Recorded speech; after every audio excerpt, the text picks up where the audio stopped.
YS వివేక హత్యపై 4 ఏళ్లుగా నిందితులు రోజుకో మాట చెప్తున్నారండి.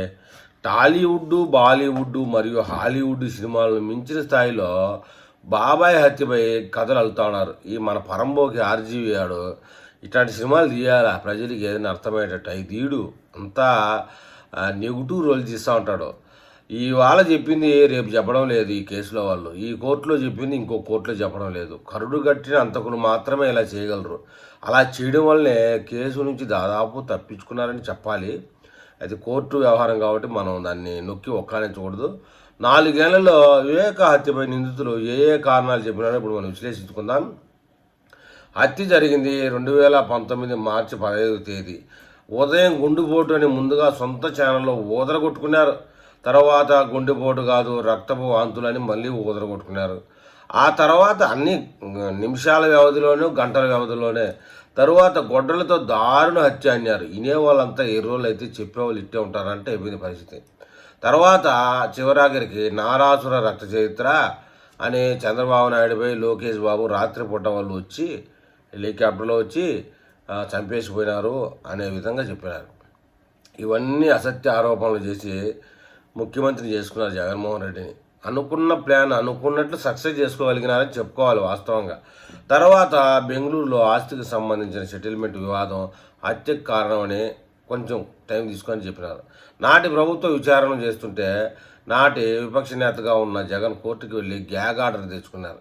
అంటే వాళ్లకు నిందితులు ఎవరో తెలుసు అని అందరికీ తెలిసింది, అర్థమైంది. పులివెందల ప్రజలకు ముందు అర్థమైంది, ఆంధ్రప్రదేశ్ ప్రజలకి కాస్త లేటుగా అర్థమైంది. ఆ రెడ్డి కమ్యూనిటీ వాళ్ళకి ముందే అర్థమైంది. ప్రతిపక్ష నేతగా ఉన్న జగన్ ఎన్నికల ముందు ఏపీ పోలీసులపై నమ్మకం లేదు, సిబిఐ విచారణ కావాలి అని చెప్పినాడు. అందరూ విన్నారు. సీఎం అయిన తర్వాత జగన్ సిబిఐ విచారణ వద్దు అన్నాడు. వివేకాకు హత్యకు ఆయన రెండో వివాహమే కారణం అనే తర్వాత మళ్ళీ ఇంకో మాట పడాడు. సస్తిరి సిబిఐ, సిఐడి, బిఐడి ఇన్ని కన్ఫ్యూజ్ చేసేసి సాగొట్టినారు. ఒక పక్క అర్థం కాకుండా, న్యాయవాదులకి అర్థం కాకుండా చేసినారు. ఎంత ప్రీ ప్లానెడ్. ఆస్తి వ్యవహారాల్లో సొంత అల్లుడితో వివాదం ఉందన్నారు. చివరికి సొంత కుమార్తె సునీత పైన ఆరోపణలు చేశారు. టీడీపీ నేత బీటెక్ రవితో సునీతారెడ్డికి ఆమె భర్తకు సంబంధాలు ఉన్నాయని చెప్పినారు. నిందితుడైన సునీల్ యాదవ్ తల్లిని వివేక లైంగికంగా వేధించేవారని నీచపు ఆరోపణ చేసినారు.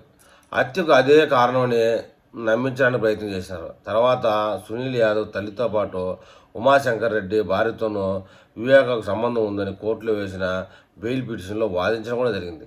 నాడు వివేకానందరెడ్డి సౌమ్యుడు అని స్వయంగా జగన్మోహన్ రెడ్డి చెప్పడం కూడా మనం విన్నాం. మంచివాడు, వివాదాలు లేనివాడు, అది ఇదని ఆయన నోటితోనే విన్నాం. ఇప్పుడు ఆయనకి రెండో భార్య కోసం, డబ్బుల కోసం సెటిల్మెంట్ చేసేవాడు, దుర్మార్గుడు, దుష్టుడు, స్త్రీలోలుడు, ఉమెనేజరు అని చెప్పడం కూడా విన్నాం. ఇన్ని వాళ్ళే చెప్తున్నారు. మొత్తానికైతే ఈ కేసులో వాళ్ళు చేసిన ప్లాన్ ఏంటంటే దొరకకుండా తప్పించుకోవాలనే ప్లాన్ చేసినారు. సక్సెస్ఫుల్ అయినారని నాకు అనిపిస్తుంది. మరి ఈ విషయంలో మన తెలుగు ప్రజలు ఏమని కామెంట్ చేస్తారో చూద్దాం.